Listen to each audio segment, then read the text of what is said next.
Shalom Victorious People, senang sekali kembali bisa hadir dimanapun Victorious People berada. Yakin dan percaya hari ini adalah hari yang telah Tuhan jadikan bagi kita. Oleh sebab itu hendaklah kita bersuka cita dan bersorak-sorai. Ada kuasa, ada otoritas yang Tuhan tempatkan di dalam setiap kehidupan kita sebagai orang percaya untuk menjalani kehidupan kita sepanjang hari ini. Oleh sebab itu hendaklah senantiasa tetap semangat di dalam Tuhan.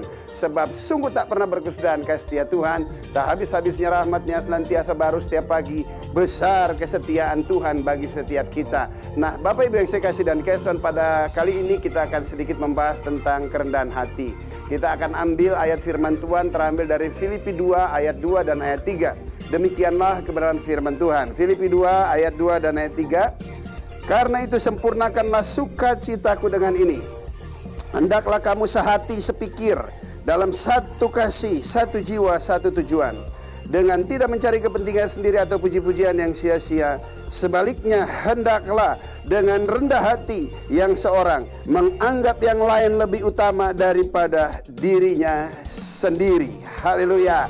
Sedemikian jauh bacaan firman Tuhan yang berbahagia dalam mendengar, menyimpan, serta melakukan dalam hidupnya hari lepas hari.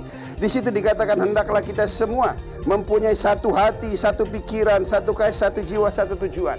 Bagaimanakah mungkin hal ini bisa terrealisasi dalam setiap kehidupan kita? Sebab kita juga mempunyai kepribadian masing-masing. Kita mempunyai keinginan pribadi lepas pribadi. Nah, untuk bisa menyatukan itu tiada lagi lain. Kita semua harus datang kepada Yesus Kristus Tuhan. Jika semua hati, mata, dan pikiran tertuju kepada Dia, maka ayat ini pasti akan tergenapi di dalam setiap kehidupan kita. Oleh sebab itu hari-hari ini semua pribadi lepas pribadi diperlukan pertobatan yang sejati. Karena di tengah situasi kondisi keadaan seperti ini, Tuhan sedang berbicara untuk kita semua. Hendaklah kita semua mempunyai telinga yang mendengar, mempunyai perasaan, mempunyai intuisi yang begitu tajam, sehingga kita bisa meresponi situasi kondisi yang ada.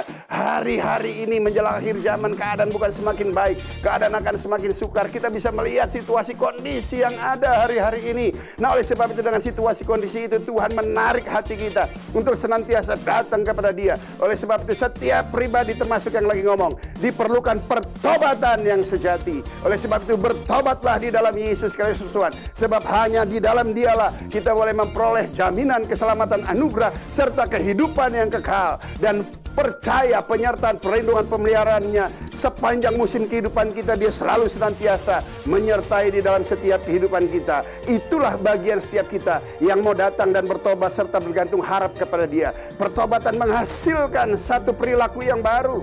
Pertobatan menghasilkan satu penyelidikan hati yang mendalam. Situ dikatakan dengan tidak mencari kepentingan sendiri atau puji-pujian yang sia-sia. Sebaliknya hendaklah dengan rendah hati yang seorang menganggap yang lain lebih utama daripada dirinya sendiri. Pada waktu saudara saya bertobat, maka akan terjadi suatu penyelidikan hati yang begitu mendalam, sehingga kita bisa melihat akan keberadaan setiap hati kita. Bapak Ibu yang saya kasih dan dikasihi, orang-orang yang telah mengalami perjumpaan dengan Tuhan, maka dia telah melihat kebesaran Tuhan. Nah, jika dia mampu melihat kebesaran Tuhan, maka dia akan mampu menyelidiki setiap hatinya. Hanya orang-orang yang pernah melihat Tuhan, maka dia akan mempunyai kerendahan hati. Hari-hari ini kerendahan hati merupakan ciri utama bagi setiap orang yang mengalami kebangunan rohani. Karena kita tahu kita mati karena dosa, dan Yesus mati untuk dosa kita agar kita kembali dihidupkan. Dan pada waktu kita dihidupkan, kita bisa melihat kebesaran Tuhan itu. Nah, kalau kita bisa melihat kebesaran Tuhan itu, hendaklah kita yang semakin kecil, Dialah yang semakin besar. Nah, jika Dia semakin besar di dalam hidupmu, maka hidupmu, hidup saya, hidup kita semua pasti akan tersembunyi di dalam Kristus Yesus Tuhan.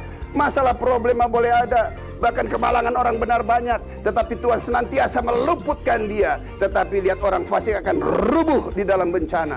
Hal ini hendaklah menjadi bagian dalam setiap kehidupan kita. Di dalam kerendahan hati maka terjadi sebuah manifestasi dengan tidak mencari kepentingan sendiri atau puji-pujian yang sia-sia, melainkan hendaklah dengan rendah hati yang lain, ya seorang menganggap yang lain lebih utama dibandingkan dirinya sendiri. Sehingga di dalam kehidupan saudara, di mana ada kerendahan hati, di mana saudara memperdulikan kepentingan orang lain lebih utama daripada kepentinganmu, maka lihat penginjilan, maka lihat karya Tuhan yang ada dalam hidupmu termanifestasi. Orang bisa melihat, akhirnya mereka akan berkata, siapakah Tuhan yang kamu sembah? Maka kita akan menjadi saksinya bahwa sesungguhnya Yesus Kristus Tuhan. Sebab hanya di dalam Dialah kita boleh memperoleh anugerah, dan keselamatan.